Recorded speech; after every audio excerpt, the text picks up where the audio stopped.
Welcome to Telltales. I'm Mike Nicoletti. Every week, along with my co-hosts Jason Wallace and Hunt Lawrence, we bring you the Cashflow memo. Get it at telltales.us. For the next 30 minutes, we're going to dive deep into energy, technology, and healthcare. So download the memo now and get started. The following conversation is intended for informational purposes only. You should always do your own work to determine if an investment is suitable for you. We're going to cover how Mike and Jason and I did predicting who is going to do best on each page from a cash flow point of view. But before we get into that, just an update on oil. I think the reduction in Iranian exports has already started. The Chinese refiners who've been taking most of the oil are not scheduling Iranian oil for February, March, April.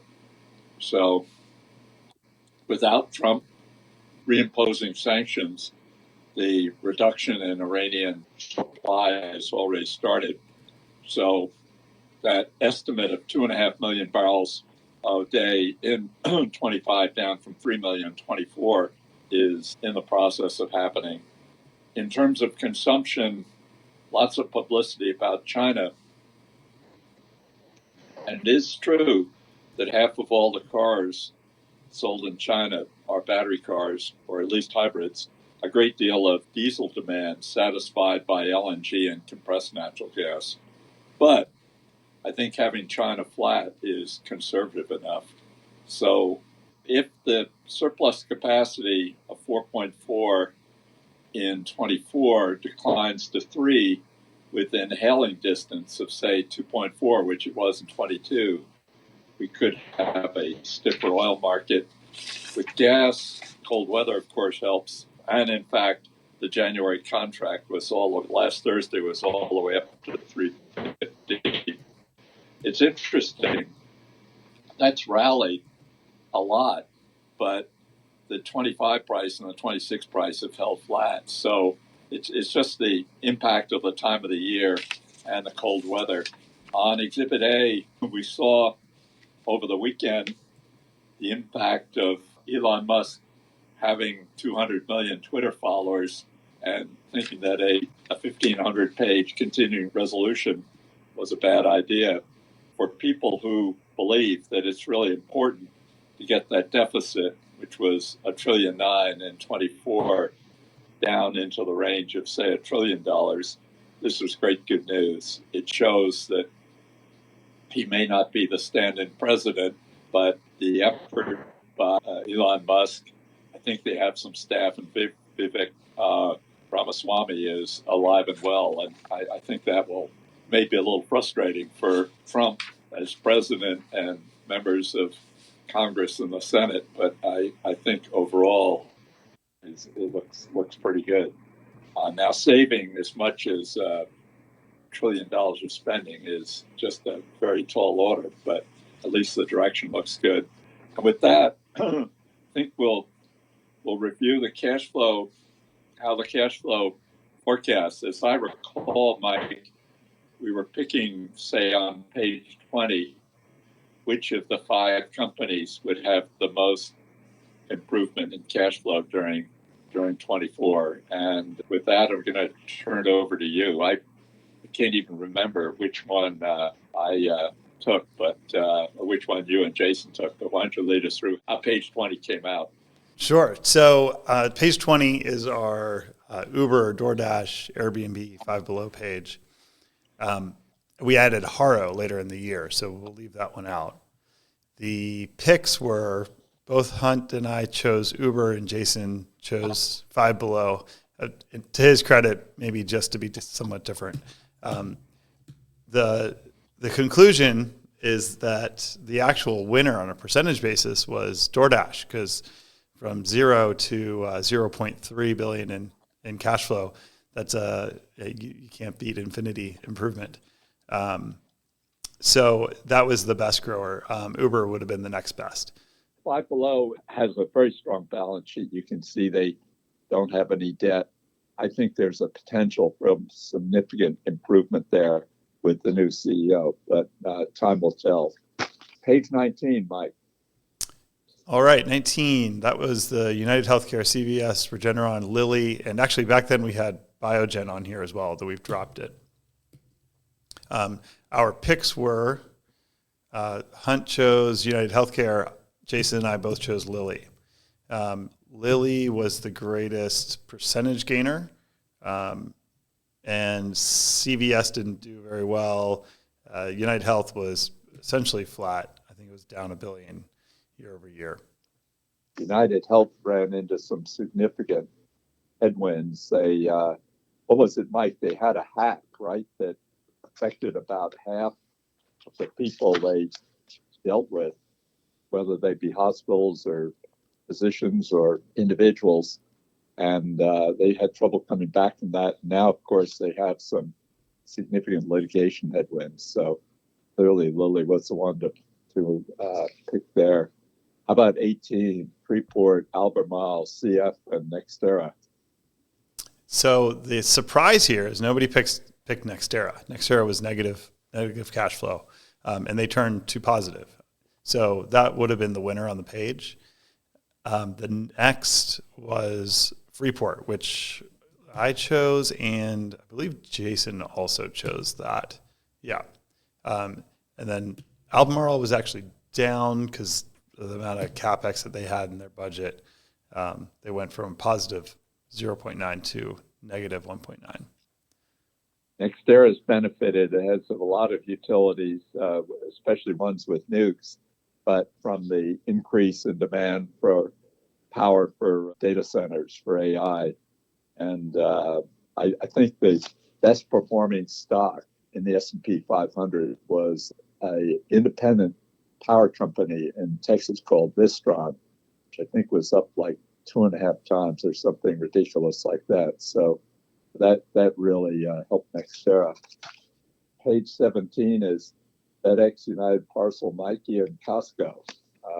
Someone must have picked Costco, which is one of the great companies, but how did the picks come out? Let's see. You were Costco, and so was Jason. I picked FedEx, which went from 4 to 5, but Costco grew as well. Right. United Parcel went down from 9 to 7, and Nike was flat. Yeah, and United Parcel signed a new contract. It's interesting. United Parcel is unionized, and FedEx is not. So I think they're taking the costs from their new contract. Nike is kind of had problems and continues to have problems. A lot of competition from competing brands like Adidas and whatnot.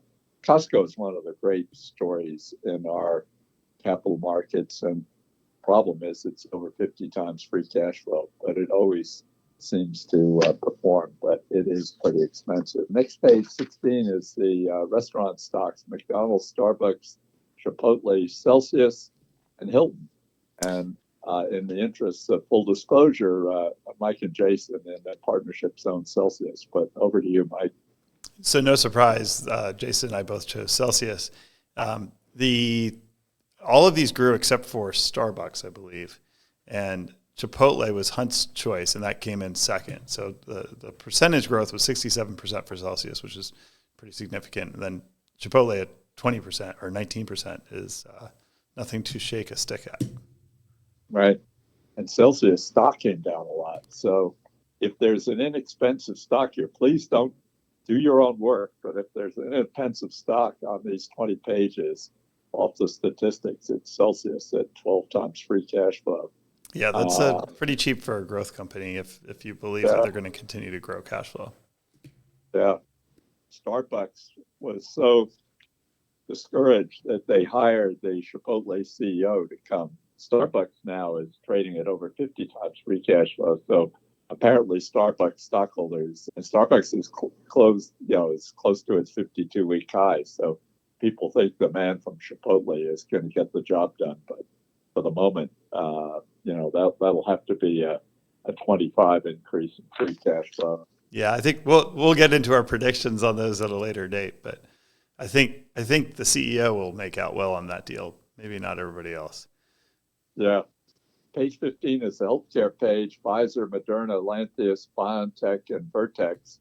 And I forget which one I picked, but give us the results, Mike. So you did not pick one. You said you would leave that one to us to choose.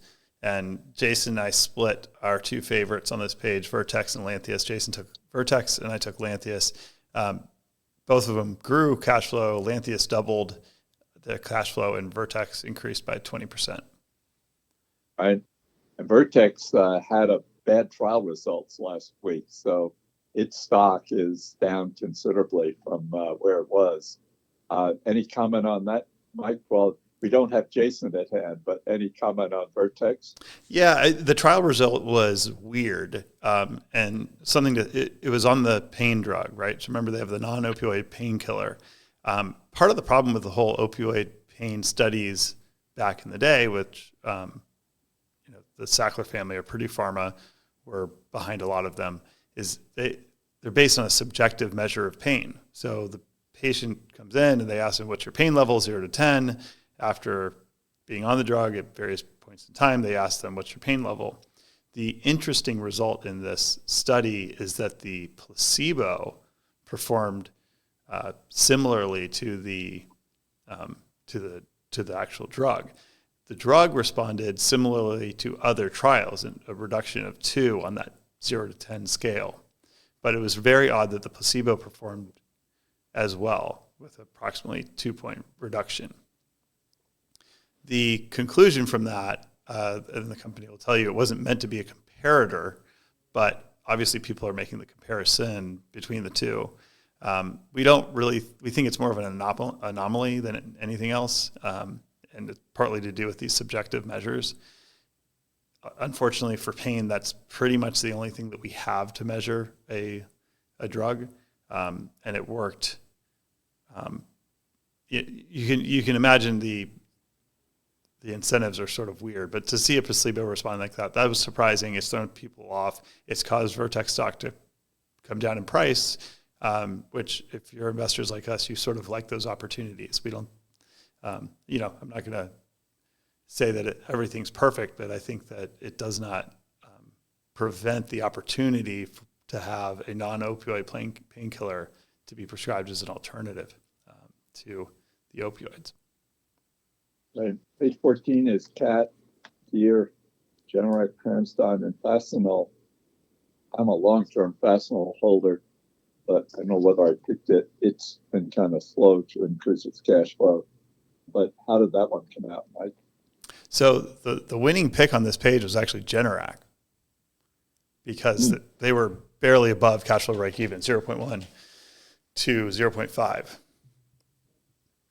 Jason and I both picked Transdime, and I think, Hunt, you were going to pick Transdime, but since Jason and I were aligned on the same thing, you picked Caterpillar as a alternative, which was slightly flat or slightly down from flat. So the winning pick would have been Generac, and Transdime in second with a 24% increase. The Caterpillar is also a long-term holding. I've always liked Caterpillar better than Deere. Deere's too tied, in my view, of the farm economy. Generac is a great business. The generators, which everyone should have for just reliability against grid performance, but they have trouble getting it down to free cash flow. But having a better 24 is really terrific for Generac stockholders. The financial page is page 13, JP Morgan, Morgan Stanley, Goldman Sachs, and Interactive Brokers, which is new, added during the year. I must have picked Goldman Sachs, but how did it come out? Oh, you picked JP Morgan. Jason, I did. Yeah. Yeah, so Jason picked Morgan Stanley and I picked Goldman Sachs. So we split it out. What was impressive is JP Morgan won that with a 32% increase in free cash flow off of the largest base. I didn't baseline what Interactive Brokers would have been. So that could change for next year's. Yeah, JP Morgan did that by acquiring, remember in the March-April period, West Coast banks had a deposit run and JP Morgan went to the rescue. And the neat thing about what JP Morgan does when it goes to the rescue, it definitely increases its net income and free cash flow for the succeeding quarters. I'd say Morgan Stanley and Goldman Sachs had pretty good years, and Interactive is very impressive and now more expensive. They're 12, 13 times free cash flow. Interactive is 24 times. We'll get into that more when we're making predictions for 25. The gas companies are page 12, Antero, EQT, Expand, which is the old Chesapeake, and then thrown is Antero Midstream, just to see the difference between a midstream and an upstream company. But how did page 12 come out? This was a challenging pick. We all coalesced around Antero Midstream because we weren't too confident about gas prices, I assume, going into the next year. The flip would have been true. We should have picked Antero Resources, which was up 17%, and Antero Midstream was down 16%. So we were all wrong. Oh well. Next page is the upstream oil companies, EOG, Magnolia, Permian Resources, and Diamondback. And I can't imagine that I didn't pick EOG, but how did it come out, Mike? So yes, you chose EOG, Jason chose EOG, and I chose MG Watt. The best choice would have been Permian Resources. So none of us were completely on. Next would have been Magnolia. The midstreamers are page 10, Kinder, Enterprise, Energy Transfer, Western. And this last weekend, I added ONEOK. ONEOK is clearly the most expensive here. I must say they all look kind of expensive. They're all near their 52-week highs. But who won from a cash flow point of view, Mike? Yeah, so let's see. You chose Western, and Jason and I chose Enterprise. The best was Western at plus 41%. Right. Then it's the large oil companies, Exxon, Chevron, Conoco, Oxy, and Cheniere. Cheniere being totally LNG. Oxy distinguishing itself by having relatively more debt as compared to Exxon, Chevron, and Conoco. I forget which one I picked. I think I kind of hope I picked Cheniere, but how did page 9 come out? You did pick Cheniere, but it wasn't the right pick for the best one on the page. Best on the page was Conoco. Jason chose Oxy. Oxy was down 18%. Chevron was down 7%. My Chevron pick was based on the Hess acquisition, which I don't think is, well, I'm fairly certain has not closed. So I didn't get the benefit of those sliding into the numbers. Yeah. Hess Chevron still hung up. Exxon is claiming in Guyana that they have a right of first refusal, and that's still being litigated. Cheniere ran into lower LNG prices. I'd probably pick Cheniere again, maybe. The next page is the retailers, Walmart, Target, Lowe's, Home Depot, and CarMax. I'm sure I picked Lowe's, which is one of my all-time favorites, but how did we come out? You picked CarMax, which was a good choice. Really? CarMax was up 18%. But on this page, so you and Jason both picked CarMax. I picked Walmart. The best on the page was easily Target.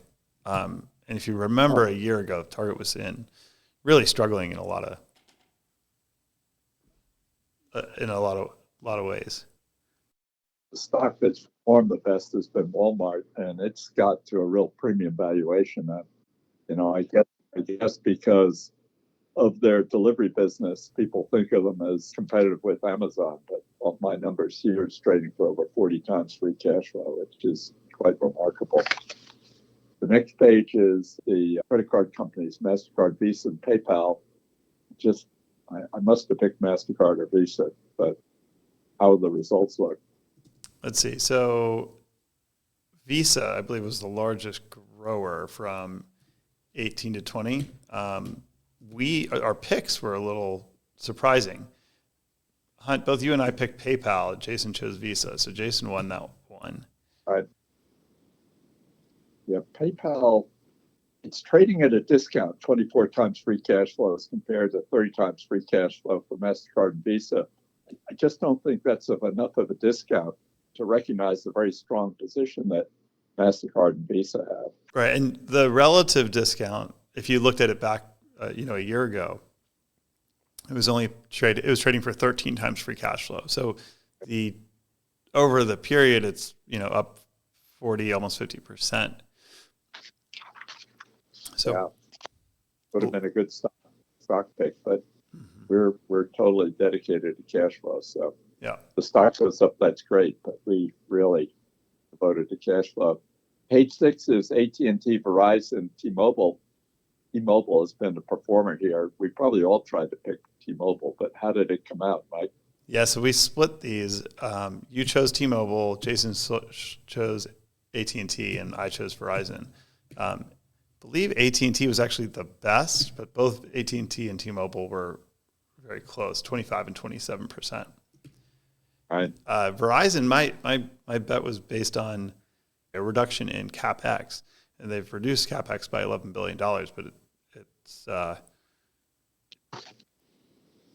it wasn't enough to counter essentially flat revenues and increased operating costs. The flip side, AT&T has reduced their operating costs, and so has T-Mobile. So these guys all have extra capacity because 5G didn't really take off, and they've caused lots of problems for the companies on page 5, Charter and Cable, because they have over-the-air internet, inexpensive as compared to wire internet. How did page 5 come out? So we actually lumped this 5 and 6 together, and nobody chose anything on this page. There we go. That was smart. We should do that again when we do our 25 forecast. Okay, let's take a quick break for a message from Oak Cliff Sailing. Hi, Dawn Riley here with Oak Cliff on a beautiful December day. We've done so much in 2024. 6 teams and 90 people went to Bermuda. Ian and Hans brought home the bronze medal. The silver medal went to the Youth America's Cup team. On shore, we've trained many athletes in the work of what it takes to put together a campaign or to fix the boats that have been broken. There's great stories that we're sharing in our year-end communications that you can click through and read for more details. But we also want to make sure that every single person listening to this understands that we are here doing the work, boots on the ground, and we're coming to you. We are on a collaboration and celebration tour where we want to work with the other people who believe so passionately in our sport. You can click and ask for a stop on the tour. You can come and train at Oak Cliff. Or you can open up your checkbooks and make a donation to Oak Cliff Sailing, knowing that a contribution is an investment into American excellence. Thank you. Have a great holiday, and I'll see you in 25. Page 4 is Netflix, Walt Disney, Meta, and Spotify. Spotify, I don't think was on. It was just the 3. I imagine we all tried to pick Netflix. Although it seems to me I remember Jason being interested in Walt Disney. But how did page 4 come out? So last year it was Netflix, Disney, Amazon, Meta. So kind of throws a little bit. So you and I both chose Amazon, and Jason chose Meta, and Meta was definitely the right choice. Up 164% year over year. Amazon, as it frequently does, is reinvesting all of its cash flow. So you didn't get to see that number increase, even though overall they're spending more in other areas. Right. Page 3, and we're going to finish inside an hour. Marvelous. I don't think we've ever gotten through all 20 pages in under an hour, but on page 3 is NVIDIA, Advanced Micro, Intel, Taiwan Semiconductor, and ASML. I assume we all picked NVIDIA. I think, yeah. So you and I did. Jason, just to be different, chose ASML. All of which grew cash flow, but NVIDIA obviously was the largest gainer in cash flow at 165%. Right. Everyone who owns NVIDIA loves it. Really quite remarkable. In my experience, I've never seen anything like it. I think the free cash flow for NVIDIA, before people realized how important GPUs were order of magnitude $3 or $4 billion. And their free cash flow run, or was it even less than that, Mike? Well, it was 26 last year, but I will also point out. I mean, what was it say in 22? Oh, it was like single digits. So yeah. So single digits too. I have free cash flow to run rate here of $69 billion. It's just never seen anything go from single digits, billions of cash flow to something you go up 6 or 7 times in a period of 12 or 18 months. It's just remarkable. One thing to point out is none of us chose Taiwan Semiconductor, even though it was running negative free cash flow and then went to 15 billion in free cash flow. So that would have been the best pick from a percentage basis. Ah, interesting. 2 is the software page. Salesforce, ServiceNow, Snowflake, Oracle, and Broadcom. Broadcom was a recent addition. I have no idea which. I might have picked Oracle. I just can't remember.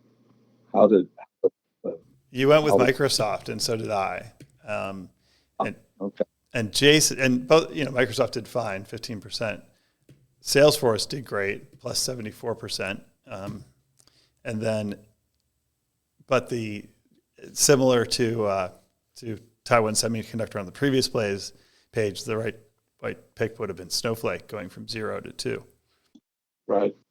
All right. And here, right on time, we're on page 1. We moved Microsoft to this page. I think the page when we picked was Apple, Amazon, Alphabet, and I can't remember and Tesla perhaps. Yeah, it was actually just Apple, Alphabet, and Tesla. Right. Oh, that's right. We had Amazon. You guys must have picked Tesla. Nope. All 3 of us chose Alphabet, which was the right choice. Yeah. Tesla is actually down 1 billion year over year. And Apple's up, but not as much as Google.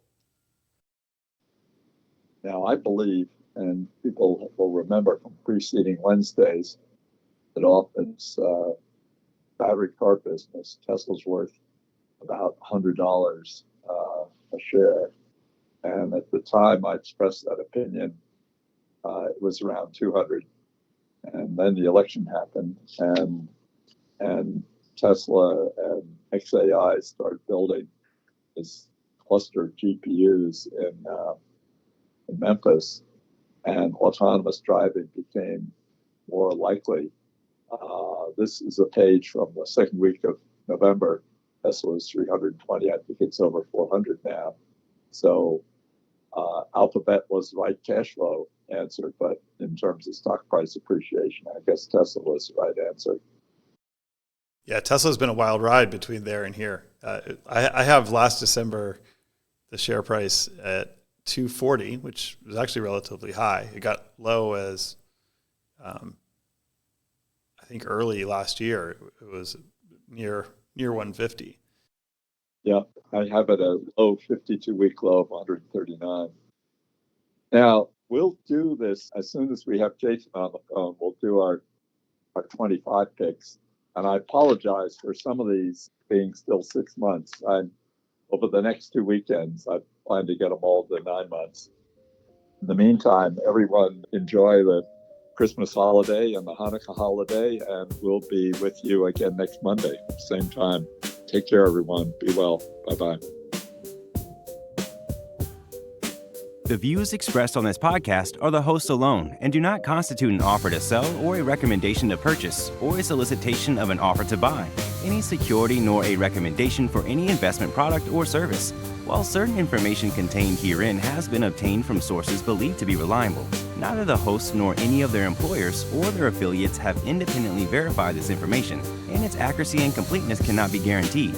Accordingly, no representation or warranty, expressed or implied, is made as to, and no reliance should be placed on, the fairness, accuracy, timeliness, or completeness of this information.